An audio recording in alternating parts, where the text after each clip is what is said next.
Mocs, good evening and welcome back to the Snakebite. I'm not James Simpson, but like every good sporting event, you need your substitutions. Billy Adams alongside Carl Van Gelder taking you through highlights and performances from this week in Mocs athletics. This is the Snakebite.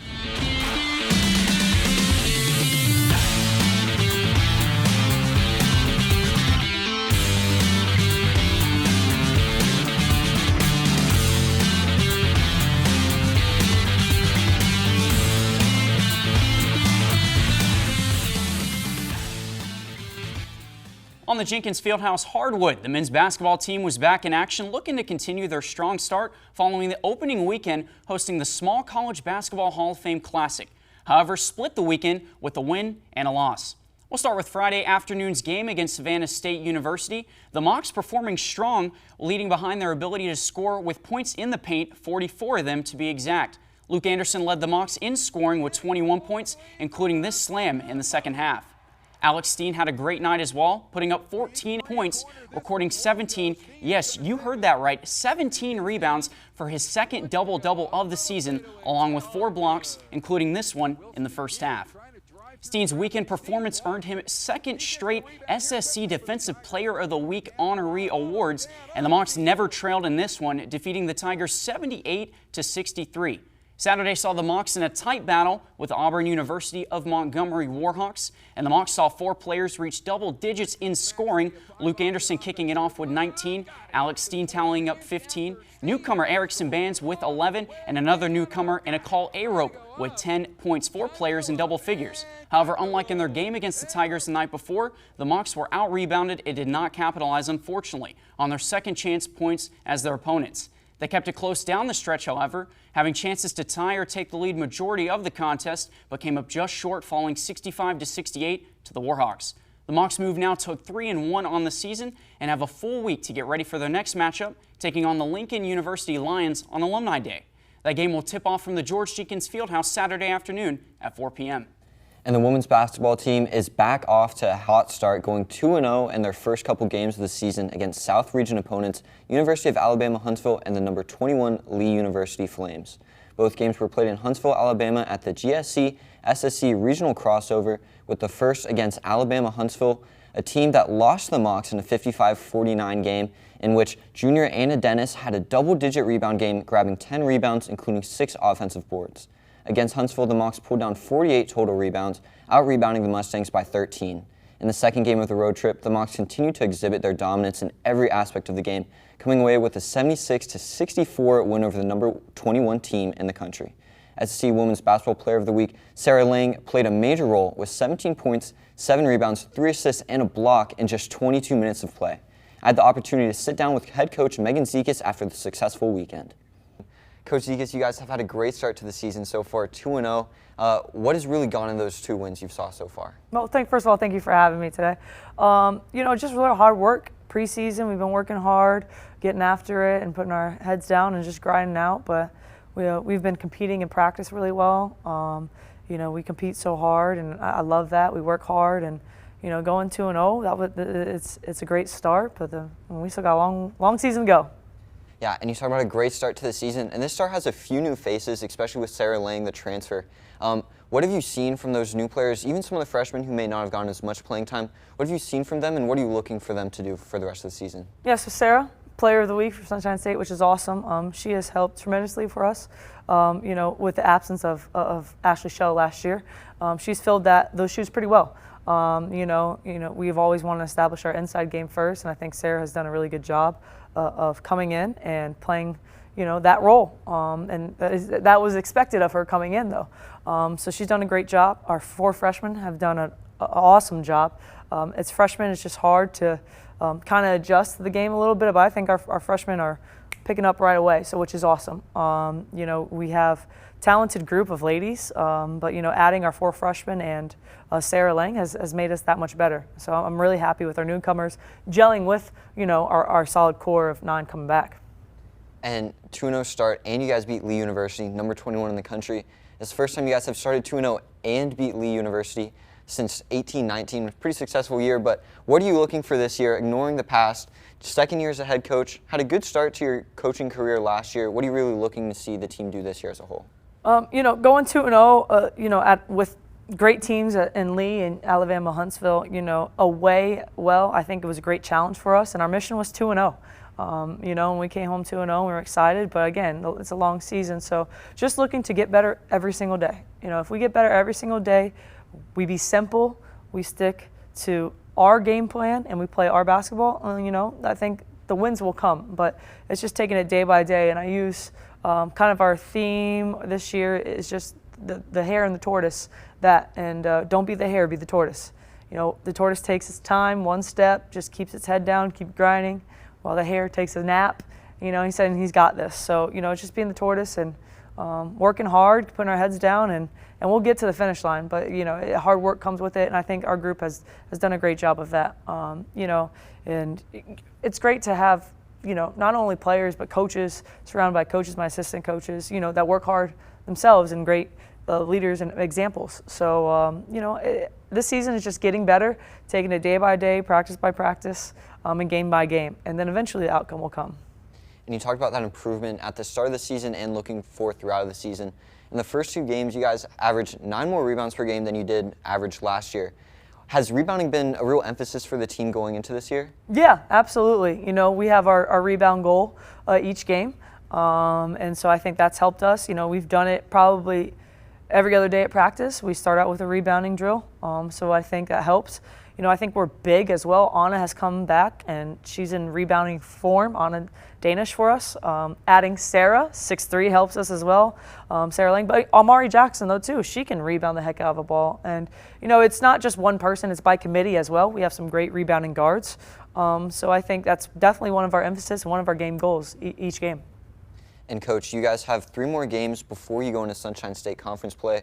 What are you really looking to see from the team in those 3 games? Just improving and getting better, you know, working hard. But again, we got Puerto Rico, who's going to a good team. We played last year down in Puerto Rico, but you know we have the advantage of being home. So it's going to be our first home game, 5:30 Tuesday the 21st. Make sure you come out and support us. You know, it's always nice to play at home in front of our awesome fans. And then we hit the road again.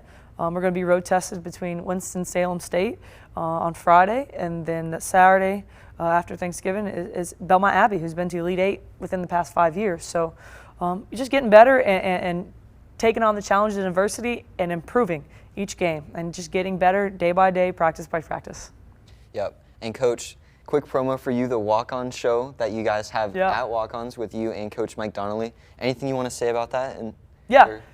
This Thursday, all right, at Walk-Ons, noon. Come and join us. You get to hear some great talks with myself and Coach Donnelly, who doesn't want to hear that. But no, it's just a great platform to, again, get our programs out there. We're actually having some student athletes come and interview us this time next coaches. So it's just listening, being able to hear from the coaches and some of the players too. I think no one wants to hear the coaches talk. I'm not going to lie. They want to hear the players talk. They want to hear the players, you know, what they go through as a student athlete, you know, those type of things. So we're excited about that. It's a new addition this year. Chris Dory, Taylor Drake, Brad B, everyone has done a great job with that. So we're excited to enhance what Florida Southern athletics is in men's and women's basketball. Awesome. Thank you so much for coming in, Thank you so much for having me. And the women's basketball team returns to action November 21st with their home opener of 5:30 tip-off against the University of Puerto Rico, Rio Piedras. The Mocs volleyball team also getting themselves over a net, opening their weekend Friday night with a 3-1 rout of the Florida Tech Panthers. Mackenzie Peterman led the team with 21 kills and 17 digs for her 30th career double-double in Moccasin history. She led 3 Mocs to double digits in scoring as Zoe Lowe recorded 12, and Elena Jokovic and Madison Fowler each contributed 10 apiece. Mary Kate Mulvaney continued to contribute, dishing out a team high of 27 assists on the night. And on Saturday, the Mocs also took care of business, sweeping the Rollins College Tars in their senior day matchup. They celebrated Cassidy Markle, Elena Jokovic, Emily Crescenzi, and Yana Filic. The Mocs showed out, hitting a team offensive high 316 while holding the Tars defensively, just hitting 126 on the night. We had a chance to catch up with Emily Crescenzi after the game. Wow, I have chills, and I know that you must too. So just talk to us. How special is that? Oh, it's hard to put into words. I am just so proud to have spent the past 4 years here, and just knowing that this is the last time that I'm going to play a home game on this court is like insane, and I'm just really, really happy that I was able to bring that last block and that everybody on our team contributed 100% this game for our seniors.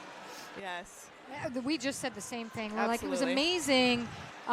You guys were doing everything well, hitting on all cylinders. I mean, we look at some of the numbers offensively and defensively, and your side-out percentage, and everything that you're doing right now is at a level that it needs to be at this point in the season. Absolutely.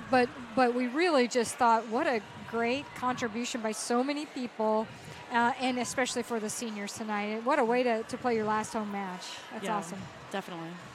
You know, and we talked about this being your last home match. You're positioned well, as Debbie just said, for the postseason. How did it feel out there on the court tonight? It felt very good. It felt very coherent, which is something that I think that we have been feeling for the past week or two specifically. I know you just said firing on all cylinders, but for sure that's how it's felt, and that's how it's been. Everybody is doing their job to make everybody else's job easier, and I think that's exactly how you want to play. And going into postseason, knowing that everybody is a reliable teammate on the court and off the court is just such a great feeling. Like I trust my teammates 100% that we're going to do the job in postseason. The volleyball team will get back in action tonight at St. Leo before closing out this season at Embry-Riddle and Daytona Beach on Saturday, November 18th. The women's soccer team's Cinderella run has come to an end with their loss in the semifinals to the SSC tournament to number 11 Embry-Riddle. This is the second consecutive year that Embry-Riddle has ended the Mocs season. In the 1-0 loss to Embry, the Mocs fell behind early, conceding in the 13th minute, and ultimately were unable to rally and even the score against the second-seeded team in the conference tournament. Despite falling short in the conference tournament, the Mocs still came home with some hardware, with sophomore stud Malia Bross being named to the all-conference first team for the tournament and graduate keeper Jenny Staten being named to the second team. The Mocs finished with a record of 9-7-3 and have had back-to-back seasons above 500 for the first time since 2009 and 2010. Well, folks, if you look high enough, there's a new #1 team in the College Hockey South Division III rankings, and that team is your very own Florida Southern Moccasins. The ice hockey team is on quite the tear, and we'll kick that off with this past Friday's game as they faced off against a huge opponent in South Florida's very own Bulls. This game was lopsided from the get-go, however, with the Mocs scoring 7 first-period goals en route to a dominant 14-1 win. In that game, Michael Wool scored 4 of those goals for the Moccasins, including this one that you just saw on your screen from a cross-ice pass from Gavin Tryon. Wayne Arts, on the other hand, had a great night as well, netting 3 goals, including this snipe from the top of the circles. Here's what Michael Wool had to say after Friday's game. Yeah, I mean, it was a good game. Second period was a little rough. We got an early lead in the first. Second period was rough, and then we came back in the third. We just got to stay out of the box more, I think. I think we get a little too aggressive and a little too in the moment, and that can cost us sometimes. So today I was definitely shoot first. They were blocking a lot of pucks, so I was struggling a little bit to get them through. Usually I'm shoot first. Unless there's a wide open pass to be made, then I'll make the pass. But I think also I started shooting high a little too much, and then when I started shooting low, it opened up a little bit more. So, you know, it's way more fun to drive 15 minutes from school, come here, have like a couple hundred of your buddies in the stands cheering you on. It's definitely a massive advantage. Like if you look at all our games, our home games, we perform way better than away games. So, yeah, the crowd was great tonight. Gets you really into the game early, and I'm excited for tomorrow. Fortunately for him, Michael Wool netted the College Hockey South's Player of the Week with that performance, and that momentum not only carried them one day, but 2 days into Friday's game as well, with Saturday's marquee matchup against an undefeated Miami Hurricanes team. The Mocs scored 3 times in the first period of this contest. However, the Canes, being very good as well, did not go away, tying the game at 4 goals apiece shortly into the third period. A weird angle shot along the boards from Drew Montarella gave the Mocs a 5-4 lead with just under 13 minutes remaining in the game. This dagger, however, came from this Hurricanes tripping call and gave the Mocs a power play, one that was successful with Noah Geiberlook crashing in on the rebound. Our very own Nick Merritt got the opportunity to talk with Keaton Clay after Saturday's contest. Keaton, 2 big wins this weekend. How does it feel for the program? Feels good. Huge for the national program, or national train, getting on a number 5 team that's undefeated. Just keep it going. We got a huge 3-week break, and just hope we can keep it going once the break returns. beaten number 5 Miami, previously undefeated. You had a goal last night against USF, a goal tonight against Miami. What contributes to the success with the team? Honestly, my teammates, they always know where to find me. You just find the right places. The puck finds you, you just get a good shot. I had tonight a great pass from Wayne Train off the face-off, gave me a nice easy feed, put it in. Your top-ranked ice hockey men's team have just a few games left before the winter holidays, and they'll look to finish the first half of this season in strong fashion. And to continue with nationally ranked teams, both the number 12 and 19 nationally ranked teams for men's and women's swim will be competing at the Florida Tech Invitational in Melbourne, Florida this weekend. This will be the first large meet the Mocs will compete in, and they will match up against tough in-conference competition. And the men's cross-country team, who's just been ranked number 21 in the country, will be traveling to Joplin, Missouri for the NCAA National Championships, which will be live streamed on the NCAA website. And that is a Snakebite for this week. Make sure to tune into all the different things that we have going on with sports, whether that's the cross-country team, the swim team, or the volleyball team, or even the Walk-On Coaches Show. And we will be back next week. I'm Carl Van Gelder here with Billy Adams, and we'll see you then.